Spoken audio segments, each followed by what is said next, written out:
From Caracas, Venezuela, this is From the South, teleSUR English's daily news brief. My name is Reagan Devines.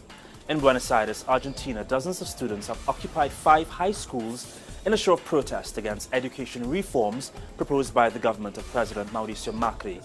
Protests against the reforms named High Schools of the Future began 2 weeks ago when students demanded a meeting with the Minister of Education, Soledad Acuña.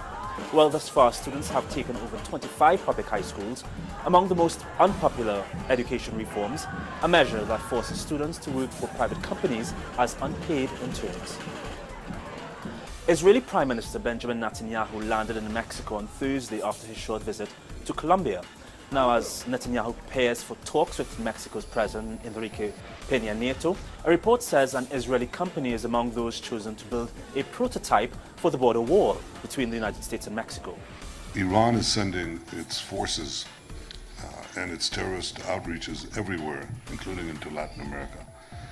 And we believe that all countries should unite, as Israel is cooperating with Arab countries, to prevent the expansion of Iranian aggression and terror to other continents as well. Mexico is the latest stop on Netanyahu's Latin American tour after Argentina and Colombia. He's been met by a series of protests during his visit, the first of its kind to the region for a sitting Israeli Prime Minister. In Bogota, protesters said he should not have been allowed to Colombia. Venezuela's government continues to hold what it characterized as definitive talks with the opposition after beginning a new dialogue in the Dominican Republic. Former Spanish Prime Minister José Luis Zapatero and Dominican Republic President Danilo Medina were the ones responsible for inviting both sides to restart these talks. I have great confidence in the government of President Danilo Medina and the Chancellor, who are doing a great job. As recovery efforts continue throughout the Caribbean in the wake of Hurricane Irma, we take a look at Cuba, where reconstruction efforts are already giving positive partial results. According to the National Electric Union, over 70% of Cuba's electrical power has been restored. Government officials and citizens continue to work extensively in several areas to restore the country to normality. Community doctors are working tirelessly to prevent the potential spread of disease. We are visiting house by house asking people how they are doing. But also, we are providing them with free medicines in order to prevent contagious diseases like diarrhea.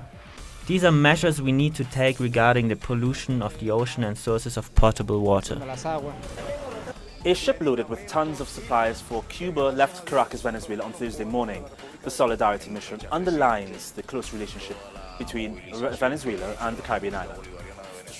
In Guatemala, the Congress voted to impede campaign finance investigations against President Jimmy Morales, just as the United Nations is attempting to investigate him on similar charges.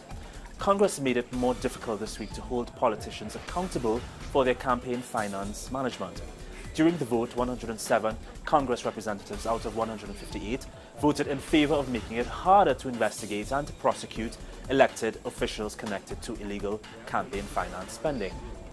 The decree reads that campaign accountants are fully responsible for any irregularities or illicit use of campaign funds. Now to the United Kingdom, where the victims of the Grenfell Tower fire that killed at least 80 people on June 14th are demanding answers. The first day of the inquiry took place in London and opened with a minute of silence to remember the victims. While the judge in charge of the inquiry has promised to get to the truth, survivors are expressing a lack of faith in the system. And I came along to this inquiry today to see what they were going to say. I didn't expect anything from them, and I got nothing from them. We want representatives on there. We want to know about social housing altogether in this area, not just what's happened at Grenfell, because it was because of their policy of social housing that Grenfell happened. We want it sorted. We're not going away. We're always going to remind them. This is not going to be a Hillsborough. We're not going to take all of those years. We want something done. We want people arrested. US President Donald Trump says he's working with everyone on finalizing a deal with Democrats in Congress to allow young immigrants to stay in the United States. Trump made these comments shortly after he landed in Florida to visit Hurricane Irma evacuees.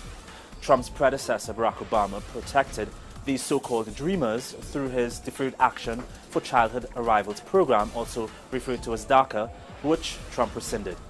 The US president has given Congress 6 months to craft a legal solution. Not looking at amnesty, we're looking at allowing people to stay here. We're working with everybody, Republican, we're working with Democrat. I just spoke with Paul Ryan, he's on board, everybody's on board. Aid workers in Bangladesh helping deal with the huge influx of Rohingya migrants escaping violence in western Myanmar say wider support is needed to help cope with war-related trauma.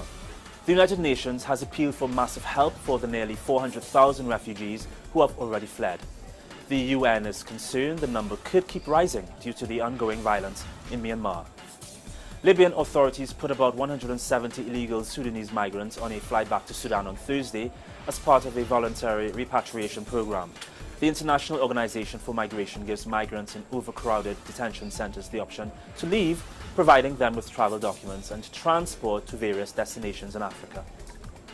Apple's latest product is causing a stir, but not just for look and performance. The tech giant released its latest model of the popular iPhone to mark 10 years since the release of its first phone. However, users have expressed via social media concern about the possible implications of the phone's face recognition feature. We have a video on our website, telesurtv.net/English, that goes into further detail.